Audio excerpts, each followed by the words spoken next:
Halo sobat semua, jumpa lagi dengan Denbagose Channel. Bagaimana kabar sobat semua? Sebelum kita mulai cerita ini, ayo silakan subscribe, like, komen, share dan nyalakan loncengnya untuk mendapatkan notifikasi terbaru ketika Mimin upload videonya.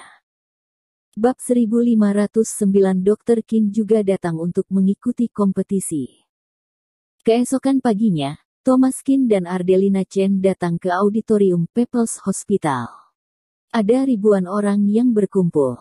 Elit medis dari berbagai provinsi dan kota yang tidak kurang dari 30 orang, dan banyak sarjana dan profesor dari universitas kedokteran, serta master tabib dari seluruh dunia. People's Hospital Kota Liaocheng memiliki lebih dari separuh tenaga medis yang mengikuti kompetisi keterampilan kedokteran itu. Bagi mereka, itu adalah kesempatan belajar yang langka. Thomas Kim melihat Nerissa Yin di kerumunan karena dia sangat mempesona. Nerissa Yin hari ini mengenakan gaun kuning pucat yang sangat cantik, tetapi masih tidak bisa menutupi tubuhnya yang seksi. Setelah melihat Thomas Kim, Nerissa Yin juga tersenyum dan sedikit mengangguk. "Kenapa kamu linglung, Thomas?" "Kien," Ardelina Chen berkata dengan serius. Kompetisi kali ini dibagi menjadi 3 langkah. Langkah pertama adalah pengobatan pasien biasa. Jika dalam waktu 1 jam tidak sembuh, maka akan gagal dan keluar. Rintangan kedua adalah wacana medis. Lihat siapa yang bisa memahami lebih baik dan memahami filosofi dan situasi kedokteran saat ini secara ibih menyeluruh merupakan perwujudan kualitas seorang dokter. Pada dasarnya, tidak akan banyak orang yang gagal.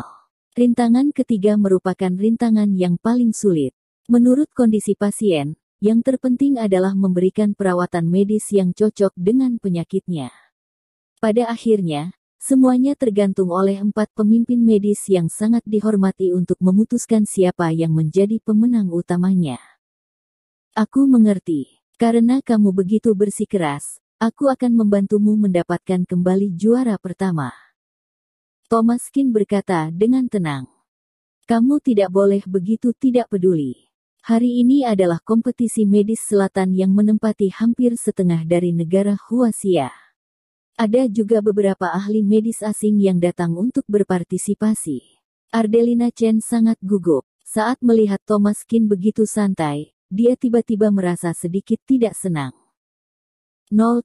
Semua yang kamu katakan benar," Thomas Kim berkata sambil tersenyum.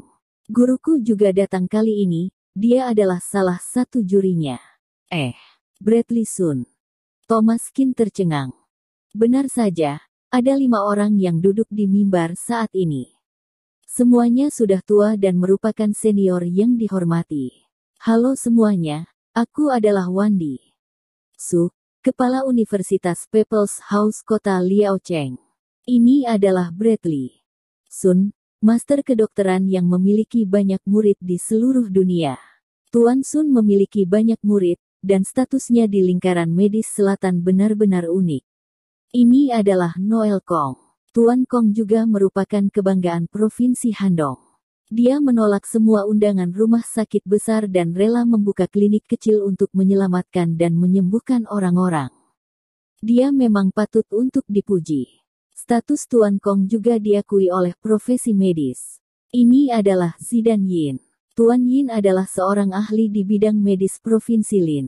Dia telah mewarisi keterampilan medis keluarga Yin selama bertahun-tahun, dan pada saat yang sama juga mempertahankan keterampilan menulis dan meninggalkan banyak mahakarya pengobatan medisnya untuk membuat generasi muda tersadar.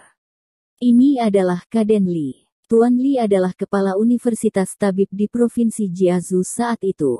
Meskipun dia telah pensiun dalam beberapa tahun terakhir, jumlah pasien di sekitarnya tidak pernah berkurang.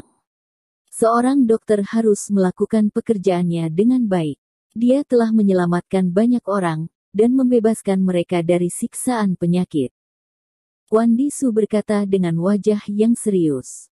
"Aku rasa semuanya tidak meragukan status keempat orang ini. Bahkan di antara kalian, pasti ada banyak orang yang juga merupakan siswa senior dari 4 ahli tabib ini. Aku dengan berani bersama dengan 4 senior memimpin kompetisi medis ini dengan tujuan berharap lebih banyak sarjana kedokteran yang membuat kemajuan bersama dan bermanfaat bagi masyarakat. Setelah Wandi Su selesai berbicara, terdengar suara tepuk tangan yang meriah. Bagaimanapun juga, ini adalah pertandingan kandang. Wandi Su sangat bangga, dan auranya sama sekali tidak buruk. Karena semua orang tidak keberatan, aku menyatakan bahwa kompetisi medis selatan kali ini akan dimulai sekarang. Wandi Su berkata dengan sungguh-sungguh. Setelah melihat Noel Kong dan Bradley Sun, Thomas Kin tampak tak berdaya. Dia masih harus memamerkan kemampuan medisnya di depan mereka. Saat Thomas Kin muncul di atas panggung kompetisi, Noel Kong dan Bradley Sun juga tercengang.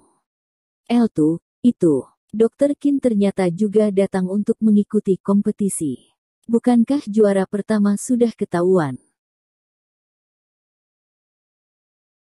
Bab 1510 memprovokasi secara terang-terangan. Ada total 34 kontestan. Sekarang pasien diundang ke atas panggung, dan mereka akan mengundi. Jika pasien tidak dapat menerima pengobatan yang efektif dalam waktu 1 jam, mereka akan keluar dari kompetisi. Pembawa acara berkata sambil tersenyum. Dengan berdiri di peron tinggi, Thomas Kin dan Ardelina Chen saling memandang. Ardelina Chen lebih gugup daripada Thomas Kin. Kepala Universitas Chen, jangan khawatir. Kali ini, aku pasti tidak akan mempermalukanmu. Aku pasti akan membuat rumah sakit kita di posisi teratas. Wiseli Pang tersenyum dan muncul di depan Thomas Kin dan Ardelina Chen. Lia. Ardelina Chen mengangguk. Bagaimanapun juga, saat ini dia tidak bisa melawan Wiseli Oang, karena perwakilannya adalah rumah sakit mereka. Wiseli Pang terlihat seperti biasa, tetapi tatapan matanya terlihat lembut. Kamu mengabaikanku sekarang. Tunggu saat aku mengambil juara pertama, aku akan membuatmu tidak bisa menjangkauku.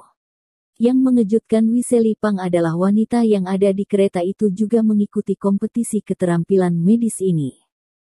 Hehe, aku akan membuat kalian berlutut dan mengakui kekalahan. Pasien yang didapat Thomas Kin adalah pasien yang patah tulang. Bagaimana cara untuk menyembuhkannya dengan cepat? Cekak-cekak. Masih sangat jarang untuk bisa menyelesaikan operasi secara mandiri. Apa kamu bisa menyelesaikan operasi dalam 1 jam? Wiseli Pang melirik pasien Thomas Kin dan berkata sambil tersenyum sinis. Pasiennya adalah infeksi alergi yang jauh lebih sederhana daripada pasien Thomas Kin. Tetapi, rintangan pertama ini lebih bergantung pada keberuntungan. Jika pasien yang didapatkan lebih sulit diobati seperti pasien Thomas Kin yang mengalami patah tulang dan memerlukan pembedahan, itu akan sangat rumit. Itu bukan penyakit yang sulit disembuhkan, tetapi waktu 1 jam tidak akan memungkinkan. Selain itu, tidak ada asisten, dan itu tidak akan mudah. Apa cedera kecil seperti itu masih harus operasi? Hanya dokter sepertimu yang menghancurkan generasi selanjutnya yang bisa melakukannya. Thomas Kin tersenyum dengan sinis.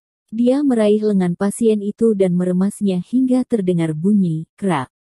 Pasien itu pucat dan berkeringat, tetapi setelah sakit yang kuat, dia sembuh seperti semula. Pasang bidai selama 1/2 bulan, lalu minum obat cedera berat. Thomas Kin berkata, "Terima kasih dokter. Terima kasih dokter." Pasien berterima kasih lagi dan lagi. Rasa sakit yang tadi telah hilang. Dia pikir dia perlu dioperasi, tapi tidak disangka dia akan sembuh begitu cepat. Terdengar tepuk tangan meriah di sekitar. Hebat apanya? Bagaimana jika ada ampas tulang yang tersisa? Wiseli Pang berkata dengan enggan mengalah. Tabib memperhatikan jiwa dan energi. Jika bisa dilakukan tanpa operasi, maka tidak perlu operasi. Begitu operasi dilakukan, jiwa dan energi akan bocor, dan tubuh akan jauh lebih buruk dari sebelumnya. Apa kamu tidak mengerti tentang hal itu? Thomas Kin berkata sambil tersenyum sinis. Kamu. Apanya yang kamu harus cepat memeriksa pasienmu. Thomas Kin berbalik dan pergi. Sesampainya di area istirahat, Wiseli Pang terlihat tidak senang. Thomaskin adalah orang pertama yang pergi ke area istirahat. Babak pertama kompetisi keterampilan medis masih berlangsung. Nerisain melihat ke arah Thomaskin. Dia lebih mengagumi dan memujanya, dan bahkan lebih iri pada Thomaskin. L2 adalah tabib yang sebenarnya. 1 jam kemudian, 11 orang tersingkir di babak pertama, dan 23 orang yang tersisa. Tidak ada dokter yang bisa segalanya, jadi kegagalan juga tidak bisa dihindari, tetapi banyak orang datang untuk mewakili rumah sakit mereka, jadi kegagalan memang cukup memalukan. Berikut ini adalah babak kedua dari wacana medis, tentang kebangkitan tabib, dan pertukaran serta komunikasi antara pengobatan Tiongkok dan Barat. Pembawa acara berkata, masing-masing dari kalian dapat berpartisipasi dalam rintangan kedua. Bahkan jika kalian tidak mengucapkan sepatah kata pun, kalian tidak akan tersingkir, tetapi tentang kebangkitan tabib, semua orang dapat berbicara dengan bebas. Saat ini, James Richard dari Amerika Serikat berkata dengan wajah yang meremehkan, tabib tidak ada apa-apanya. Menurutku, pengobatan Barat adalah sarana nyata untuk menyembuhkan penyakit dan menyelamatkan orang. Tabib hanya sampah. Satu batu akan menimbulkan ribuan gelombang di laut. Wajah semua orang menjadi muram. Bahkan wajah Noel Kong dan Yang Iennya yang duduk di platform tinggi menjadi tidak enak dipandang. Perbandingan akademis dari pertukaran medis ini, awalnya didasarkan pada tabib, tapi orang asing itu terang-terangan memprovokasinya. Bukankah itu menghina tabib? Bersambung. Terima kasih kepada kalian yang telah menonton video ini. Jangan lupa tekan tombol subscribe-nya dan nyalakan notifikasinya untuk mendapatkan video-video seru lainnya dari channel Denbagose.